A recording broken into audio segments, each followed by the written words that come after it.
Because life doesn't happen to you, it happens for you. Sometimes I think that's the only thing that's important, really, It's just letting each other know we're here. Reminding each other that we're part of a larger self. Now, fear is going to be a player in your life, but you get to decide how much.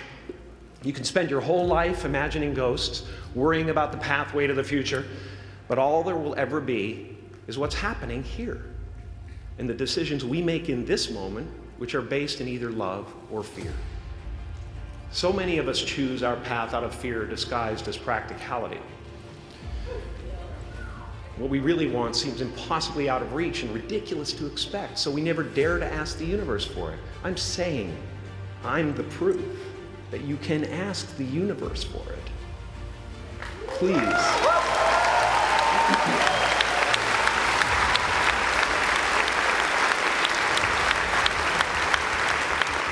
And if it doesn't happen for you right away, it's only because the universe is so busy fulfilling my order.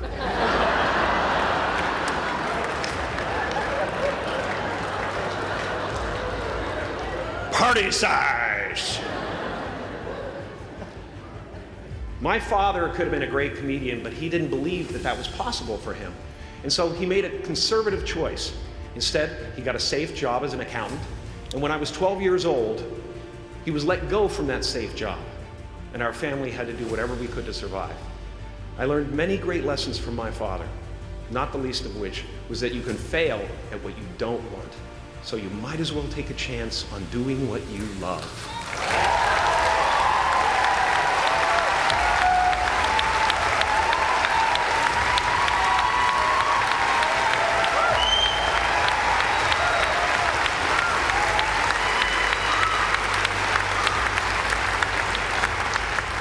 It's not the only thing he taught me, though.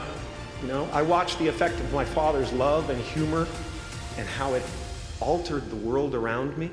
And I thought, that's something to do. That's something worth my time. It wasn't long before I started acting up. People would come over to the house and they'd be greeted by a 7-year-old throwing himself down a large flight of stairs. They would say, "What happened?" And I would say, "I don't know. Let's check the replay." I'd go back to the top of the stairs and come back down in slow motion.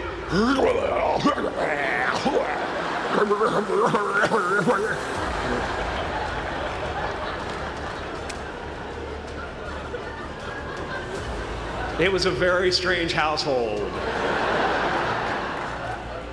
My father used to brag that I wasn't a ham, I was the whole pig. And he treated my talent as if it was his second chance. When I was about 28, after a decade as a professional comedian, I realized one night in LA that the purpose of my life had always been to free people from concern, just like my dad. And when I realized this, I dubbed my new devotion the Church of Freedom from Concern. The Church of FFC.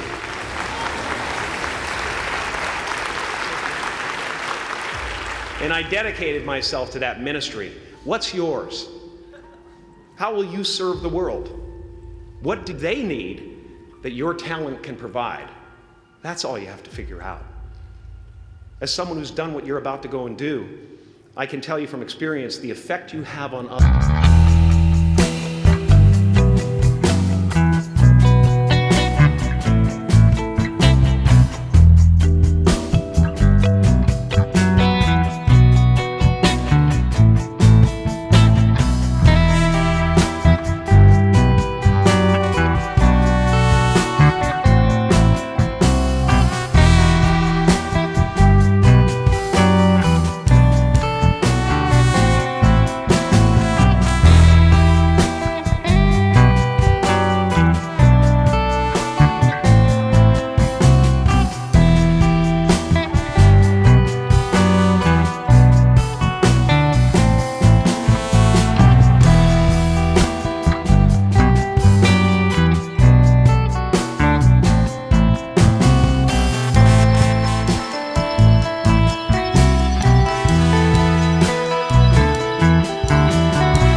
Welcome to Burning Man.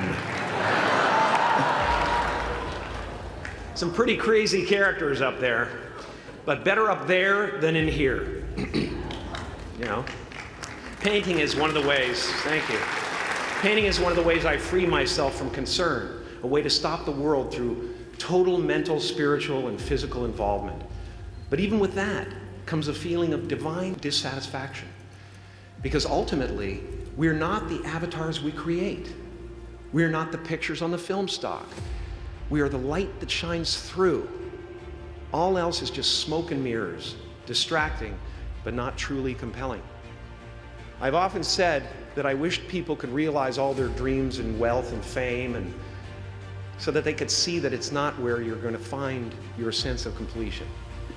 Like many of you, I was concerned about going out into the world and doing something bigger than myself, until someone smarter than myself made me realize that there is nothing bigger than myself.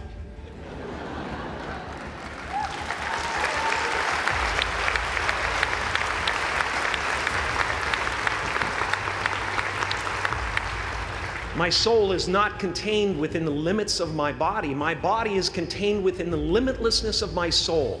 One unified field.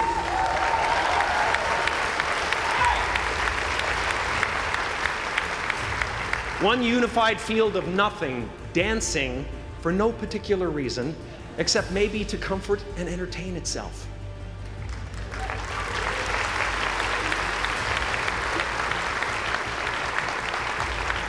As that shift happens in you, you won't be feeling the world, you'll be felt by it. You'll be embraced by it. Now I'm always at the beginning. I have a reset button, and I ride that button constantly.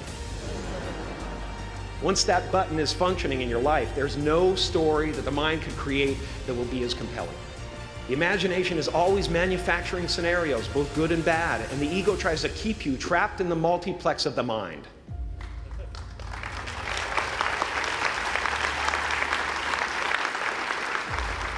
Our eyes are not viewers, they're also projectors that are running a second story over the picture that we see in front of us all the time.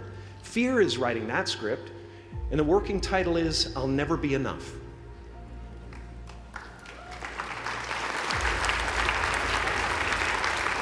Are you going to look at a person like me and say, how could we ever hope to reach those kind of heights, Jim? How can we make a painting that's too big for our home? How do you fly so high without a special breathing apparatus? This is the voice of the ego. And if you listen to it, there will always be someone who's doing better than you. No matter what you gain, ego will not let you rest. It will tell you that you cannot stop until you've left an indelible mark on the earth, until you've achieved immortality. How tricky is this ego that it would tempt us with the promise of something we already possess?